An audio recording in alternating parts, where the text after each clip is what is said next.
are. I'm Tom Osman, and this is Whatever Comes Next, the podcast where I explore the world of underground and independent music making. And on today's episode, I am talking with April Gerloff and Chappy Hull of noise punk group GUCK, who this Friday will be releasing their debut album, Gucked Up, on 31G Records, the label of Justin Pearson. And thank you to Justin for setting up this interview. And if you are interested in things to do with Justin Pearson, you can go back to I think it's episode 31, where I interviewed Justin and talked about various aspects of his musical history and the label.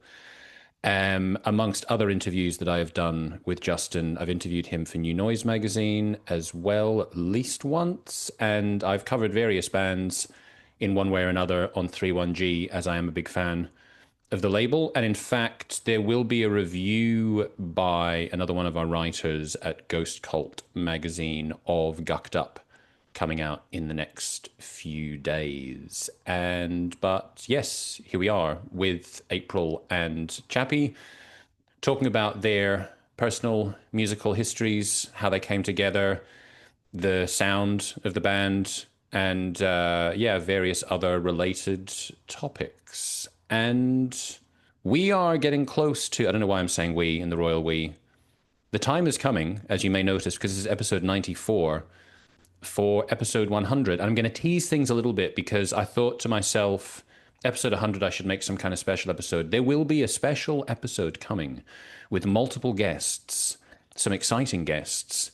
And I haven't yet figured out how I'm going to put this all together, but interviews have already started, and there shall be more. So stay tuned for a few weeks' time, where episode 100 will drop. But in the meantime, it is time for some Guck. And I'm going to play a track from the album at the end of the episode with a little clip in just a moment. If you want to pick up Gucked Up, you can go to Bandcamp, you can go to 31G. I'll put links in the description. You can follow the band on Instagram.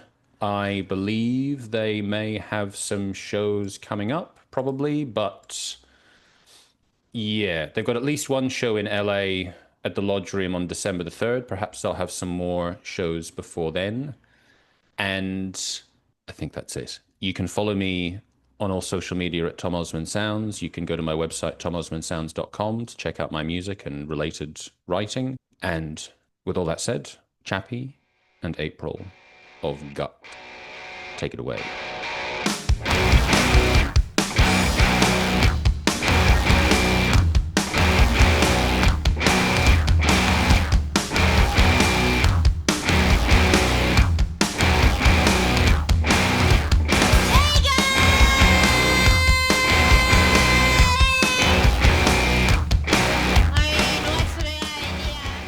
Good. So how close geographically are the two of you to each other? This particular moment? I mean, perhaps at this moment, but in general? Like 10 minutes or 15 minutes drive. 15 minutes Just hop drive. on the 134. I'm at our practice space right now. Right. Okay. Yeah, I was thinking there's a lot of interesting things going on in the room where you are. I can't quite figure out what's over to the side, but it looks like it might be something for plugging in different cables to. And here? Yeah. It's an old PA. Yeah. Andrew used to, in his old band, put those on top of the guitar cab, and they have this like really gnarly sound. But now they just sit there next to my crutch. Okay, so the crutch is yours. So what's the situation with that? I broke my ankle last year, DJing a new metal night. I slipped while playing a Korn song and had to get a lot of titanium put into my body and didn't walk for 4 months, but didn't stop me. Shit, now that would make me a little bit worried because from what I understand about the US is that, healthcare is not necessarily something that people automatically have access to. So how did that all work out for you? Horribly. Yeah. It was very awful. I did have to cancel a tour for my other band because it took so long for the insurance to go through that my surgery was a month after I broke it. And when I was going for like x-rays and stuff, the x-ray technician was like, you should have just flown to Italy. It would have been cheaper and faster. It's like, well, next time I break my ankle playing a corn song, I'll just fly to Italy instead. Do you remember which corn song it was? Of course. It was the beatbox part of Freak on a Leash. I actually didn't know that for some reason, and now I'm just, oh man. Oh yeah, of course it had to be. If it had been 20 minutes earlier, it would have been break stuff, which would have been more apt, but here we are. Damn, that's rough. So like what implications does that have at the moment when you guys are playing together, like on stage, if you're playing live? I personally am a lot more careful. It's not like I was like thrashing around in the first place, but I remember the first show that we played after I could stand again. I stepped on a cable the wrong way and like almost slipped again. And that was terrifying. So I'm a little more sedentary, but it doesn't, that's pretty much it. And I use that foot now to hit all of my pedals so I don't have to stand on it as much. Okay, yeah, I can see the logic in that. And so like April, before you were in the band, I think you'd played bass in some other Oh bands. I yeah. got that right? So like Yeah, what's your I background also before Guck? had, yeah, my background before Guck also actually involves getting titanium in my body as well. And so now I'm also really careful. But yeah, I played bass for a while and found myself finally playing bass in a band, and that band ended up being Sprain. And then around the time that band was kind of like up in the air with the future, I started playing with Guck, kind of just to have a fun band to have. And so do you play any instruments on stage with Guck, or it's purely vocals? I'm just doing vocals. I don't think the band's opposed to me doing that, but we already have so much with synthesizer, bass, like everyone's ripping already. So we have the whole frequency range covered. But if there was if the occasion arose, I don't think anyone would be opposed to it. I think we could find a place for it someday. Yeah, Chappy's the one who's actually mentioned that a few times too.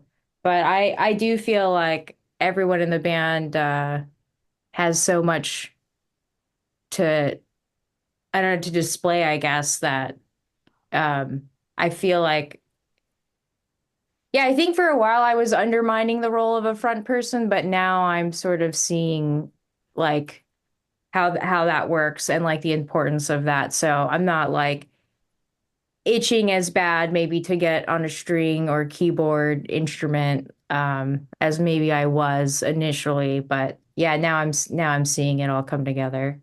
And how comfortable do you feel in that role of not having an instrument and just being you there at the center of the stage with the microphone?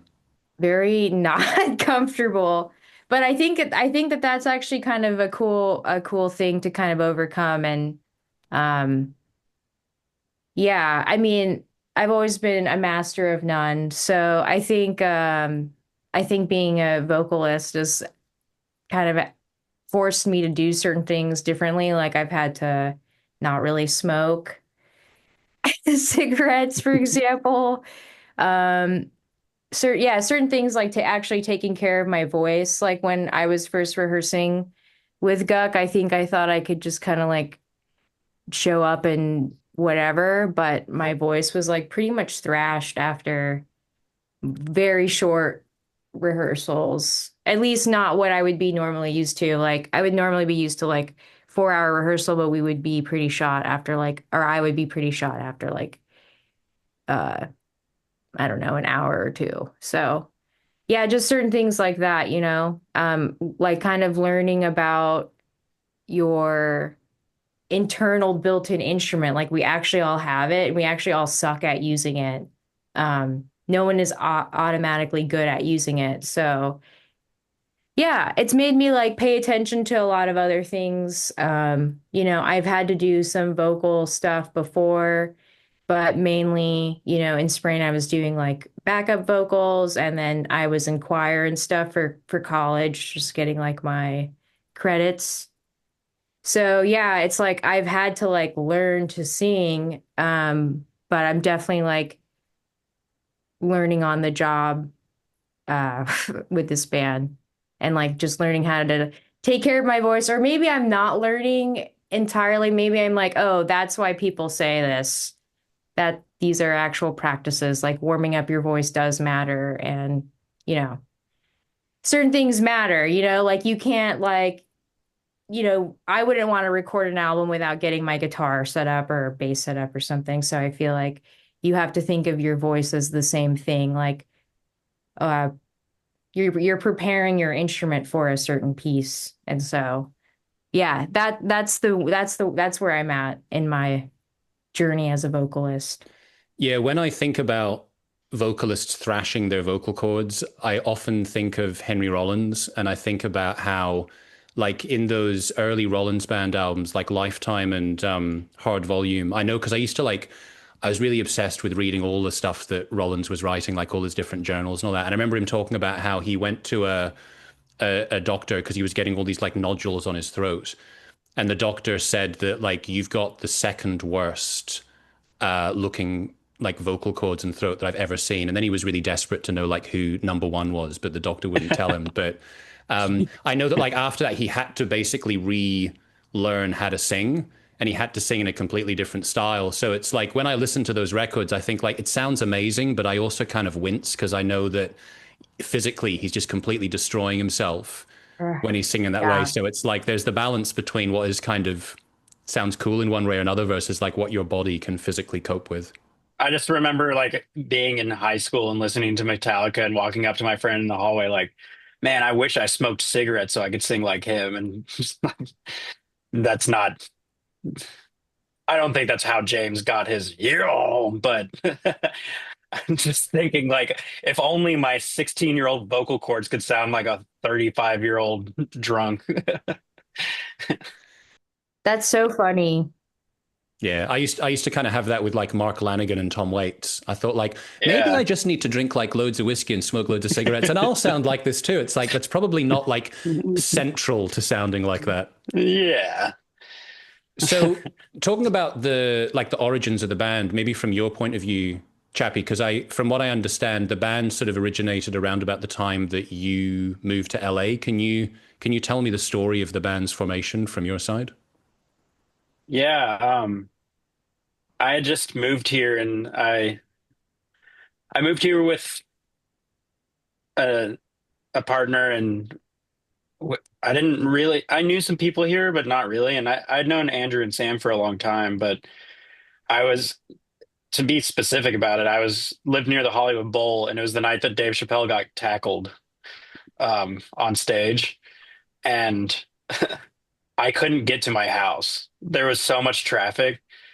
And so I waited. It took me an hour and a half to go one block. And then I just said, okay, fuck this. I can't go to home tonight.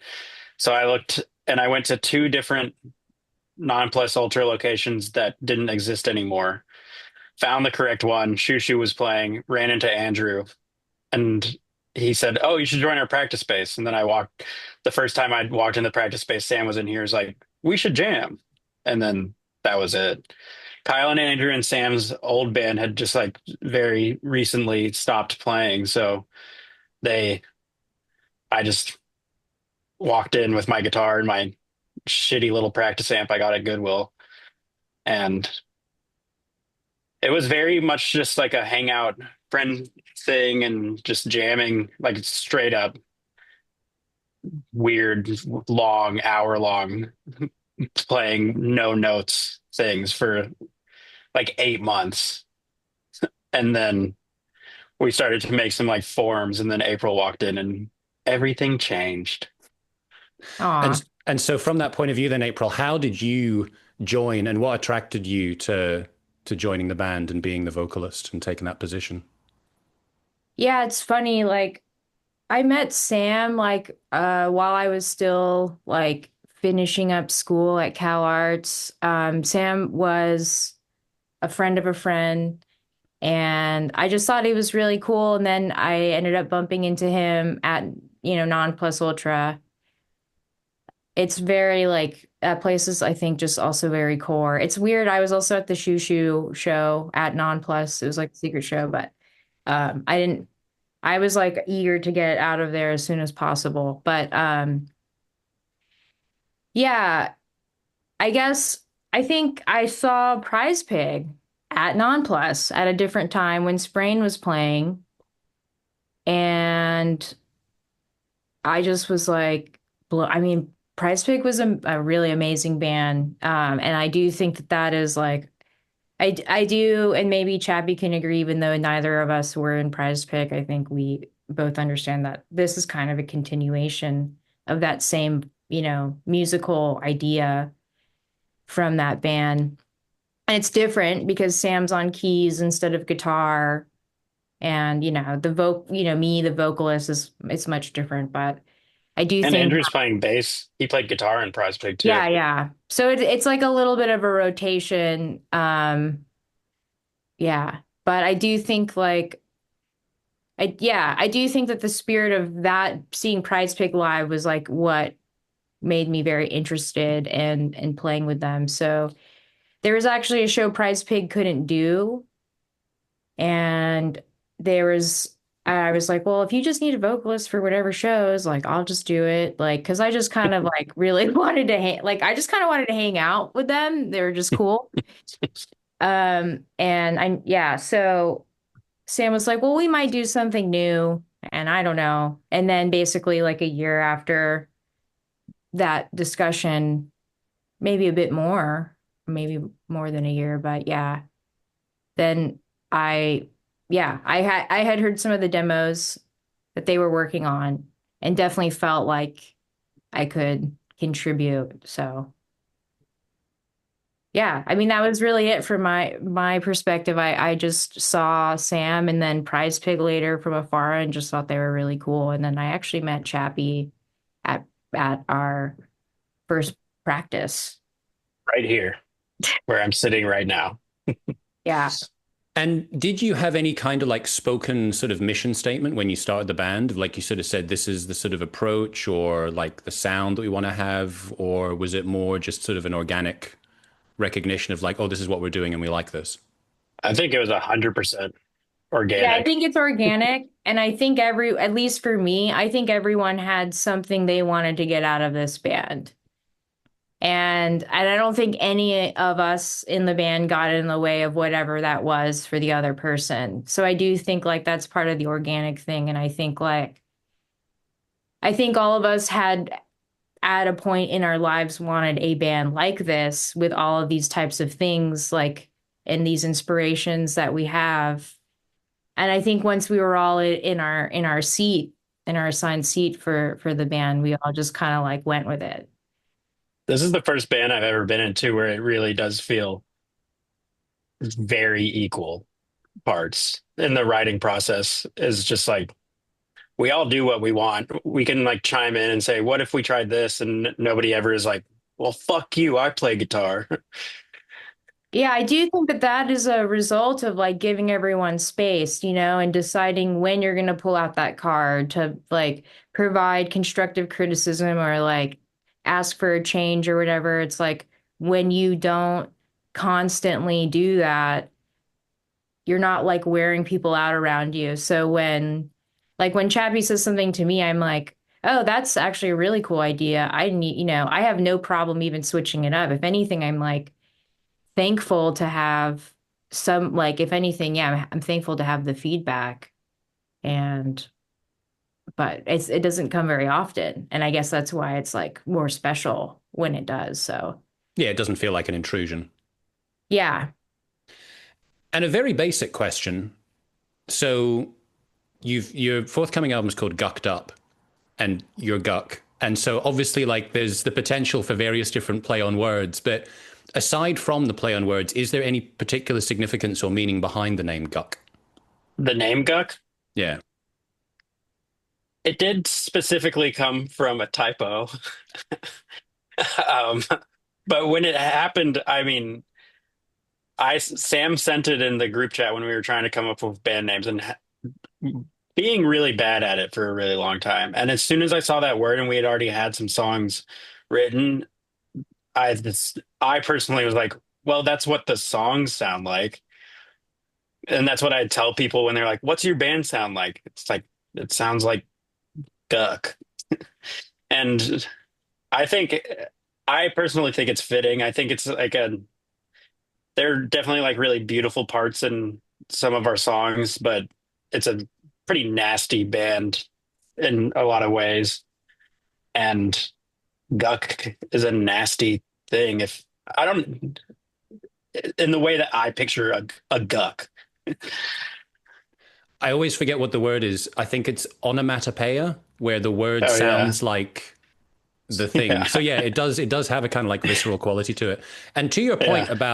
about the sound, so you're on 3-1-G, and I'm quite friendly with Justin Pearson, and I've actually he came to Glasgow with Def Club where I am, and I got to see them play, and I got to meet him in person, and I've Nice. covered various other bands on the label, so I'm always interested to see what they're doing because they have a great roster of different bands, and I feel like you fit within the spirit of the label very well. So how did you end up being connected with him and 3-1-G and to work with them?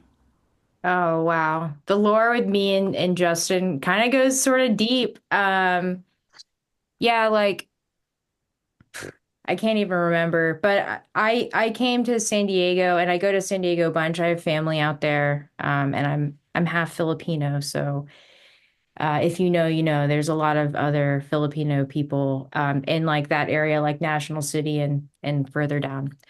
So I was in the area and I went to go see Retox, and I had already been probably a 3-1-G mega fan on Twitter, then Twitter, formerly Twitter, now X. Yeah, so I had been posting a ton of like 3-1-G related music, and Justin actually recognized me at Brick by Brick. I probably would have never talked to him because, you know, I was 21 and not trying to, you know, I was just thankful to even get into the gig at that point, you know, not trying to cause trouble and harass somebody or whatever. So, yeah, so we became sort of friends after that, and I was also DJing around the time that Justin was doing All Leather. So he, you know, I was like, well, maybe he'll send me some tracks. I don't know. And he did. So he would send me some like of those weird remixes. And it was awesome. And that, yeah. So that was kind of like that was sort of that. And then at the time Retox had a guitar player, Michael Crane, and you probably know Michael. I love Michael. Oh my gosh. Yeah, he's like he's become like a mentor to me as well. And Michael asked me to do sound for the band The C Words. Um Yes. Yeah, because yeah. I haven't interviewed him yet, but I've interviewed Matt Kronk. Oh And yeah. so I love them. I love the most recent album, Thoughts and Prayers. Okay, It cool. warms my heart. Yeah, I love yeah, so actually the C Words, that's what Matt Cronk's mom calls the band. That's what she calls, so that's why I'm calling it that. So it's actually funny you brought him up. Yeah. Yeah, so anyway, and I don't know. But yeah, so I was doing sound for the C Words at their first show, and it was also like Def Club's first show maybe. And it was right before the pandemic. So at that point, Justin asked me to like also do sound for Def Club. And then I kind of was like both of their sound engineers for like a few years. And I still kind of am. I guess I did like some recent gigs too, but we'll see if the schedule allows it with Guck and my day job. But yeah, so that was basically it. I've known Justin since I don't know. It's like over 10 years I think now, which is crazy. And yeah, he's just always been a great friend. When I met him, I was Oh, I met him, and then shortly after I met him is when my back surgery stuff happened. So he was always like checking in with me, and he was such a good friend about it, you know. And yeah, always offered to like put me on the list if he was in town because he knew I was like pretty laid up. So yeah, Justin's just a great friend, and ultimately Scott, who drums for Def Club, asked me to send him the GUCK demos and the album that we had just recorded, and I did. And he played it around Justin, and Justin was kind of like, "What the heck? I didn't know about this.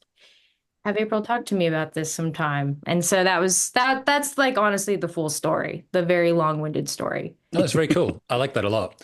So going back a bit further before the time of GUCK, so I understand that you've all had different projects before. Maybe you've all got other simultaneous projects at the moment.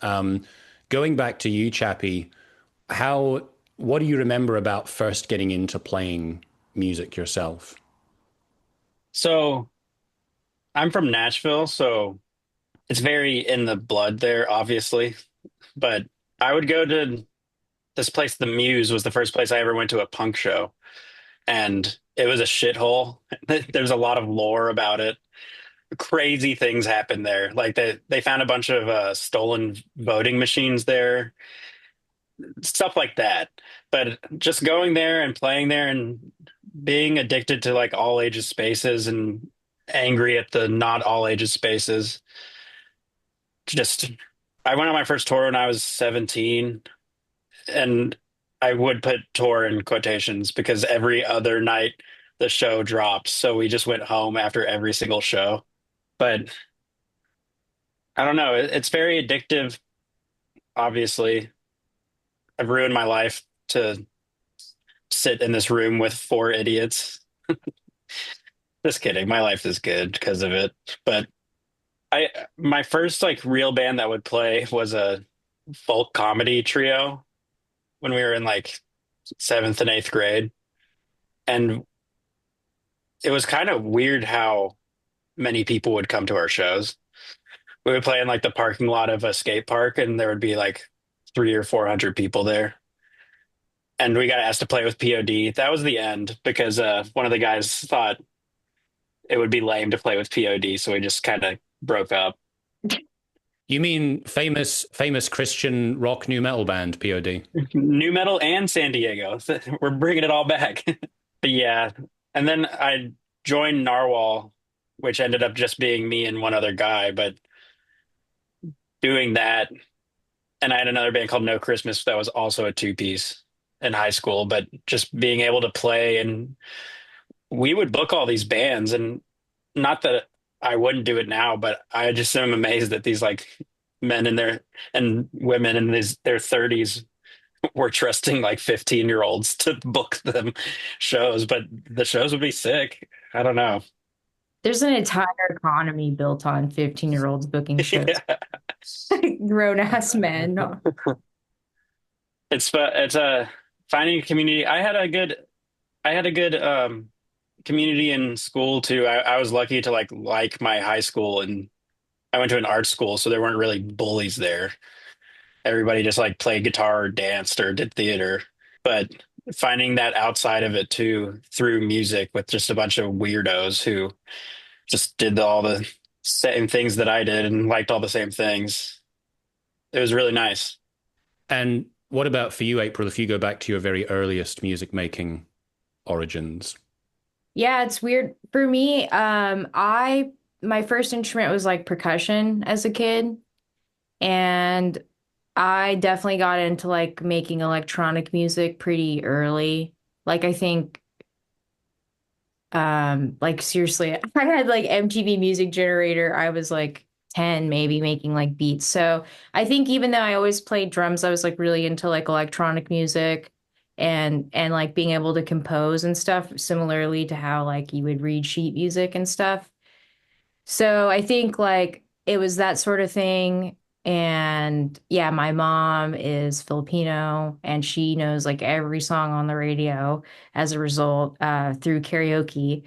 So I think just kind of like falling in love with like pop music and that sort of thing, kind of like I started playing shows actually as a DJ when I was like throwing house parties. I threw shows like at this house I lived in downtown San Antonio.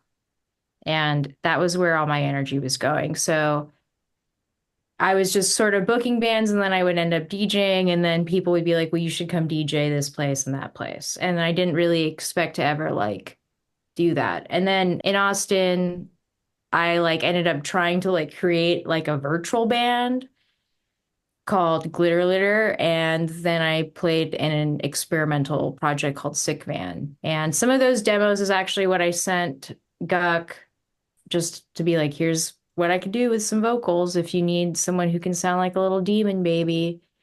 Here's some of the punk stuff. So yeah, I bounced around a lot, but I have mostly like performed solo, doing like dark ambient synth, dungeon synth music. Like I've done a lot of hours of just that. So Yeah, the whole kind of like there's all sorts of interesting underground electronic dungeon synth noise, harsh noise, ambient subcultures going on. Like I found myself like sort of accidentally falling into a whole sort of noise ambient subculture, and I've started collaborating with people who make all sorts of weird electronic music, which was never my background. But I realized like, oh, if I'm going to do some sort of like, I like to sometimes do sort of weird stories, vocal stories, and sometimes you can get all kinds of weird, noisy, ambient backing for that. So I've just found myself collaborating with people that make interesting, weird electronic music, and I would never have expected that I'd end up in that world. So it's kind of cool. yeah, I mean, that's like, I mean, going back to the 31G thing, like that was what was so amazing about like that and the VSS and the Blood Brothers. And to be honest, even Hot Hot Heat is not 31G, but they have like a really cool record. I think it's their first release where it's like a synth punk sounding record. And then there's also The Lost Sounds. And so there are like all these great bands that like incorporate like electronics into like rock music and stuff. And that was always something that I have been interested in, and that's like definitely what brought me to like, you know, even California in the first place and that whole thing. So it's really, and I actually like one of my favorite things about Guck is that like Sam, I respect him so much as like a synth player and as an engineer that like I can't imagine having somebody else handle synthesizer shit without me like riding their ass about it. And with Sam, it's just like he like it's not easy to patch the ARP, especially have patches and different ones. So yeah, I don't know. Just the electronic music thing is just such a big part of everything for me and how our entire world works and how recording audio works and taking that knowledge from like a technical understanding of audio and applying it to something creative like synthesizers, I think is like sick. And then putting that in a band is also sick. Yeah. So And on the topic of your sound, specifically in Guck, and talking about the album Gucked Up, there was a couple of tracks that I wanted to talk about and get you to talk about. So one of the tracks that, I mean, I like the whole album. I think the whole thing's great, but one of the standout tracks for me is Toxic Neutral. And I love the bizarre, I mean, I haven't kind of like tried to figure out exactly what's going on with the time signatures and the feel and everything, but I can sense that it's quite weird, and it makes me laugh a bit because I was in a band years ago, and I had sort of like tendencies that I liked to try and use different time signatures, and the drummer would tend to just go like 5/4 into 6/8. Fuck off. We're not doing that. So I'm wondering, like, for you together, is there anyone who kind of like has that tendency that they like to veer off into the weird feels and time signatures, or you're all kind of like aligned with that? I think it's pretty aligned. I think that song specifically, Andrew wrote that bass part and brought it in the first one because we did call it Andrew's song for a while, and he's gonna you might have to cut that out. He hates the Andrew song, don't cut but yeah, I think we all come from listening to that like weird ass time signature music. I mean, Narwhal is the longest band that I've ever been in. That's has very weird, like what years 5/4 into 6/8 into the switching around mathy kind of stuff. And I love the way that Kyle can make it groove, whatever it is, because that song does have a really weird groove, but it's so just ingrained in my head. That was one of the songs that came to us really fast too. I remember, I feel like we kind of put it all together and demoed it in one night, and it really didn't change after that. But yeah, For your question, I think it's everybody likes that and doesn't want to like sit too heavy on 4/4, 3/4, but because when you do hit it, it hits. Indeed. Yeah. And like sort of going back to the sort of like the sort of family aesthetic that sort of seems to appear with a lot of 3/1G bands. It's kind of like I'm at the stage now that I can sort of, if something comes along and it's on 3/1G, I can kind of get a sense of going like, oh, okay, I sort of have an idea of this musical universe. But I also find it quite difficult to describe and sort of like find obvious reference points where I can go like, oh, I think this sounds like this, or I think this sounds like that. But one of the things that I wondered about listening to the album, and I don't know if this is a direct reference, and it also is partly to do with your vocals, April, is there are bits like on the title track that remind me a bit of Made Out of Babies, and sometimes your vocals remind me of Julie Christmas, who I'm a big fan of. So I don't know if that is a direct reference point for you. You know, someone told me that at a show. It's actually not a direct reference for me, but I can definitely understand why people would say that. I think what I was thinking of was more along the lines of like the Arab on Radar or Last Jaw vocals or something kind of like slurry and That's funny because I love Made Out of Babies and Battle of Mice and have never put that together. I would like religiously listen to those still just like every time I am in the mood, it's perfect. Yeah, I think like part of the thing is, I think one of you brought up before the kind of like lurching bass lines. Like, I think if I sort of go back historically thinking about reference points, like there's probably a lot of Birthday Party that filtered into a bunch of different alternative bands, like into Scratch Acid, and obviously Jesus Lizard have been like a really important band. And I feel like Made Out of Babies have got that element too. It's kind of like a sleazy, lurching kind of bass groove that they Yeah. tend to have, which is often very effective. Yeah. And the Birthday Party specifically, Andrew is a huge inspiration for all of us, but Andrew too. Just, I know when you ask him about bands, he's like, oh, Birthday Party. And on the topic of your vocals, but actually more your lyrics, April, is like when I'm listening to the album, there are like little bits and pieces that I can pick up, like words and phrases. I'm just like, oh, it gives me like a sense of the terrain. But I don't know if I've listened to any song and gone like, I really understand exactly what this song is about. So are there any particular like ideas or themes which you're focusing on this album? at the time I think like yeah, that like the lyrics were really coming out of I guess what was currently going on. And for me, that was just like feeling basically like really defeated and maybe feeling like it's not even just yeah, it's just with everything going on, you know, like there's obviously a genocide happening and we just are forced to kind of like see this every day and not really have anything to do about any of that. So there's some of that, and then there's some just like another day at the office where some canned old head is giving me an unsolicited take, and so it's a lot of like that type of frustration and like sort of feeling like it's just a big joke to everybody that you're like left to put the pieces together across the board. It's not really specific to like anything, but I think like, the past, I don't think we as a society have like, not to always just go back to the COVID thing, but think that really like messed up a lot of things and added a lot more trials for people, financially and people, just I think people have been just like overextended. And we also saw how the world can exist, when we're not driving to the office all the time. And, we just saw that like, hey, we didn't have to do this whole time. And you were kind of like, so yeah, there was a lot of I think the theme with the album for me lyrically is like the redundancy of oppression. Like, did you really need to take it this far?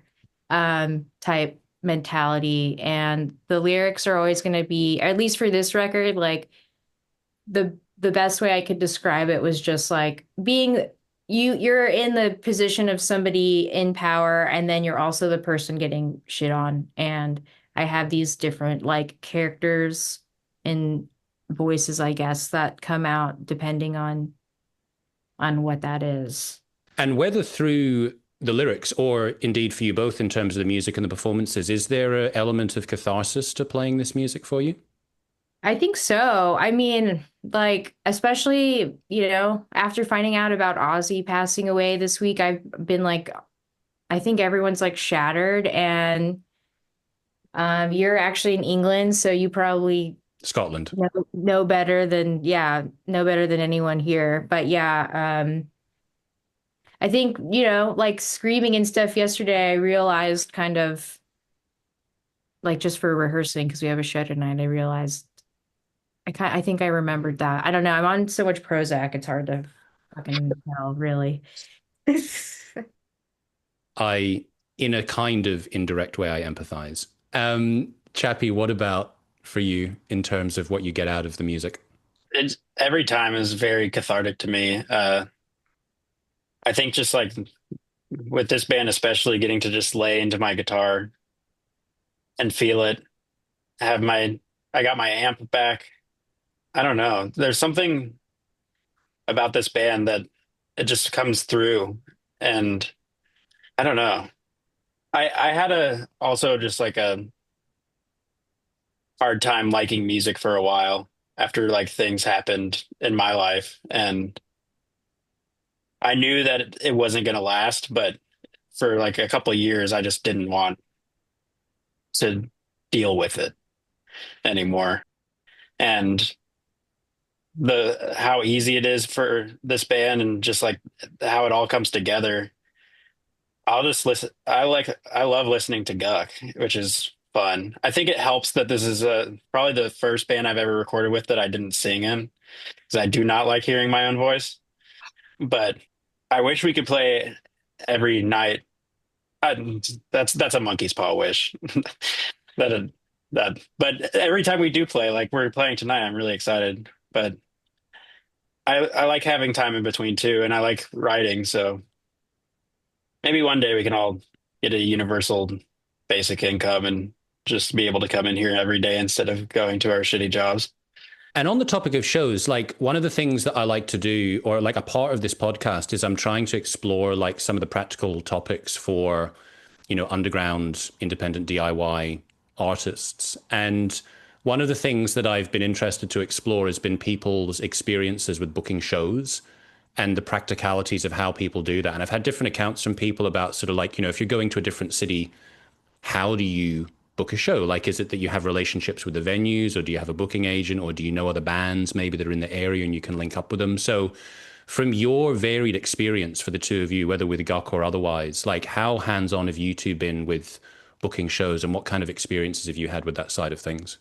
I think we've both been very experienced, and on the other side too. I help run a DIY spot in Nashville still, even though I live in California, called Dark Matter, and I've booked so many bands coming through there. And but the practices, I mean, it's different everywhere. From being in a touring bands for so long and booking through Nashville, I do have connections through people that way. But more and more, especially being out here, it does seem like venues, you need to know somebody there. I'm booking a Guck tour right now, and it's been a little tougher than I thought it was going to be. Just things book up so fast. It's so dense in the touring world that my friend was sending me a calendar of every show that's happening in the Bay the night we are supposed to go there. It's like 25 different shows. So I like the idea that it's a mutual thing, that's what it used to be like anyways when we were 20 and our rent was $200 a month. But you could book a show for some friends knowing that they're going to book you, and then they get all the door money and you get all the door money. But now it is just a lot of time and labor that goes into it. And I understand why people aren't just willing to put themselves on the line so you can play in like Arcada or whatever. And what about for you, April? Yeah, no. I mean, I agree. I feel like Chappie and I have definitely similar experiences handling that stuff. But yeah, Chappie does definitely like work on the other side as like running a space, which is something I haven't done. But what I do know is I still feel the same pressure, like I don't want to screw over my friend's club or my friend's night at the club if by booking some band that like maybe they want to go on tour like a little too soon. Like maybe, you know, maybe there's not like maybe you should maximize as not that if we were like 20, 15 years ago, I probably would not even be saying this. I'd be like, just go on tour. That's how people are going to learn about your band. But I do sort of think that like because everyone and all the information we get is through like social media and Spotify and all this crap that like has nothing to do with music. But I do think like utilizing your non-Spotify maybe tools would be great. Like, you know, seeing, yeah, just seeing like what you can do like locally. And I took like a little music business program in Austin, and that was basically what the guy would say too. Like, before you go on tour, you should definitely be doing like really well locally. Like you should have played a few couple like full rooms in your own town before you do that. And I think like when people are booking a tour, maybe just not get like yeah, not get discouraged or whatever. It's not that your music's not important, but things are getting a lot harder. It's so much more harder for clubs to be sustainable. And yeah, like if I get a promoter friend, especially in like somewhere like LA, I don't know if maybe, it was still probably like this in San Antonio or Austin where I lived before too, but yeah, like those are my friends, you know what I mean? That's their livelihood. So I don't want to basically get them in trouble at work, you know, and yeah, put their livelihoods on the line. So yeah, I think people should just focus on doing as much as they can and don't worry about all the crap you're seeing online about people going on tour, and don't worry about feeling like you're missing out, It's like totally okay to build a strong local base, and playing locally is still great. Like if your band is doing a great job, the live videos are going to look great. Everyone's going to have FOMO. Everyone's going to want to be there. And then when you do go on tour, you already have this reputation for being like a band people really want to see live. So yeah, for anyone trying to like source information on how to navigate this, like I would just say like, focus on your community and focus also on like what Chappie was talking about, like when bands come through your town, like host them, and you don't not even because you expect anything out of it. You should just do that, because this is the booking thing. Like this is all a trust relationship thing. It's all this whole system functions on trust here. So when you're not like showing up, even as a friend or a homie or anything, you know what I mean? When the other person's brain is like thinking of their trust list, you're putting yourself lower on the trust list. So if you want to cue yourself up, don't be manipulative about it, be genuine. This is not like manipulation 101, but I think like people see what me and Chappie have and they just think like, well, you're just well connected. It's like me and Chappie have hosted so many shows and bands and and yeah. My fiance literally like had a punk house in Austin, and Chappie and him both had like math bands, and they like supported one another when they were going through the loop. And now they're I've like, known him for like half of my life before I even knew April at all, which was crazy. When the first time I met April, I was informed that April was dating Dustin. I was like, wait, what? But I agree with all of that, and I think that especially I love DIY, but I think that it's misconstrued and it's really DIT, do it together. I mean, it's there's an ecosystem and all of that that like doesn't work if you just put it all on somebody, and it's a lot of give and take and not expecting anything. Like if somebody says, "Hey, it work," I can't be mad at them for me being like, well, but I wanted this. It's like, okay, well, plan B, plan C, plan D. Yeah, it makes a lot of sense, because I find myself in these conversations sort of thinking about the needs of artists, particularly at a sort of DIY, or as you say, DIT, which I like, independent level. And I think like, if we go through the history of different people trying to make music, there's just limitless stories of people getting screwed over. And so you can go back to whatever point you'll have record labels or whoever else in power, just basically squeezing out everything from the artist, and the artist getting very little back. And obviously, like, different elements of the landscape have changed. Like we've got the whole thing with streaming services now. So I find like it's very difficult to say whether things are better or worse, but it feels like, and I find myself coming across to myself like a Marxist when I start saying these things, but it's like there's always the rich and the powerful people screwing over the people that are making something. And so it's not necessary that we have to accept that, but if we kind of recognize that that's going on, then I think this whole topic of like recognizing that you can have communities at a grassroots level is particularly important, because you've still got an opportunity to do something together and to create something together, and you don't have to be beholden to these people who are going to be above you in one way or another, kind of pulling the strings. So I take some kind of Yeah, comfort from that idea. That's me cool. too. That's where like lifelong friends, like I was saying, just from even and I've talked Justin Zero about this already, but stress positions, who also is like new to 3-1G, are like some of my best friends in the world, and we've never lived in the same city. Yeah, I've got their record just right up there. I went to go see Oh, them it's so good. when they came to play just down the road from me, and I thought they were amazing, incredible. Yeah, They're so great. I love them so much. yeah. And so we've kind of touched on talking about like big monolithic, maybe not evil, but like amoral forces, social media. So thinking about the way that you promote the band, and thinking about specifically the release of the album. I think it's the 29th of August that it's coming out, and in terms of other shows that you've got coming up, aside from like when you see people in person and kind of like the local scenes, what is the best way you find for promoting the band, and what is the best way for people to follow the band, whether it's for releases or live shows or other news?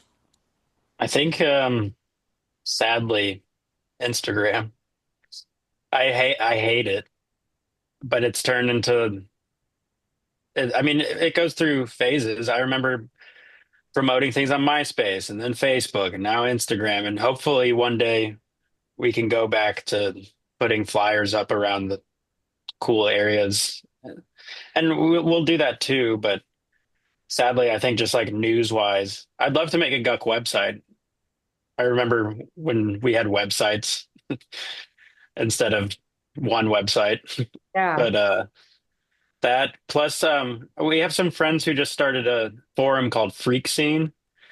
And it's like a big, you have cities and you post shows in there, and it's really, really cool. So I would recommend checking that out for anything, just like what's going on in the city today, and you can see what kind of music and stuff. So that's really cool. And I would love if we could move away from meta and all that bullshit, but right Amen. now it's a trap. Yeah. I like having I like having a website, even though I have a website, but it's like very not directional. It's like just like where I put my photography and some stuff I've done, and like, but I do think like the reason I have that is, well, I think I just got lucky and was able to buy tofucore.com like when I was a teenager.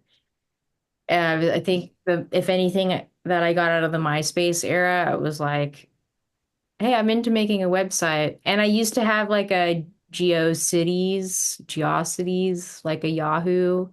I didn't have a live journal, but I used to post like songs of the week and do that kind of thing. I miss that era. I would rather go back to Yahoo, honestly, than use Meta. If we could just do that, it'd be sick.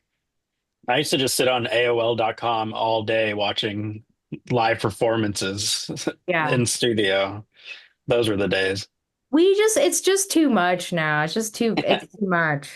But yeah, Guck website would be cool. I would also say like Bandcamp, for better or Oh yeah. worse. Like, I think it's also cool. Bandcamp just did like a 31-year shout out to 31G. Yeah, Mhm. very cool. At first I was like, why 31 years? It'd be like so long to put it together. But yeah, I think Bandcamp's cool, and we know some people that contribute to Bandcamp as well, as far as their Bandcamp weekly stuff. All right, cool.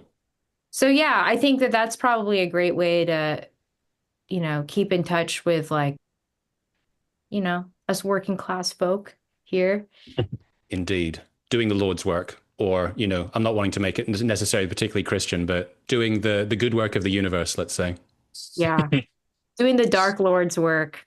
Sure, we can, they can also be that way as well. I mean, I'm wearing some kind of like essentially black metal top, so it's all good. Right. April, Chappy, it was a great pleasure to meet you and to talk to you. Thank you so much You too. for your time. Loving your music. And I hope that when Gucked Up comes out, you'll get a great reception for it. And yeah, if you find your way over to Europe, feel free to stop by the UK We'll and be I'll be there. sure and come and check you guys out. Oh crap! What is that place called? Something and Somethings. Nice and Sleazy's. Wait, Yes. is that a place? Yes. I played there twice. That is. Oh, and there's that band Cuddy's Gym. Are they still around? Maybe, I'm not sure, but Nice and Sleazy's, yeah, Nice and Sleazy's around. That is about as iconic as it gets in Glasgow for sure. That place is awesome. Yeah. We'll be Nice. there. Excellent. Thank you both. Until next time. All right. Thanks. Have See a you great around. night.